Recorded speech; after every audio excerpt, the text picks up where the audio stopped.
So hello guys, আজকে ভাবলাম homemade মাজা। তো এত গরম পড়েছিল, ভাবলাম যে একটা মাজা খাওয়া যাক।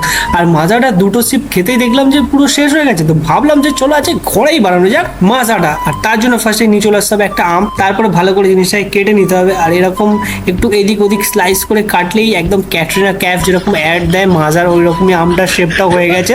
তো তারপরে ভালো করে টুকরো টুকরো করে কেটে নিতে হবে। আর দেন একটা মিক্সিং বোল নিয়ে নিতে হবে, তার মধ্যে অ্যাড করে দিতে হবে সব আমের টুকরোটা। আর একটু মিক্সড করে নিলে রেডি হয়ে যাবে আমের ব্যাটারটা। আর ওটাকে একটু হালকা গরম করে নিতে হবে, তার মধ্যে অ্যাড করে দিতে হবে একটু চিনি।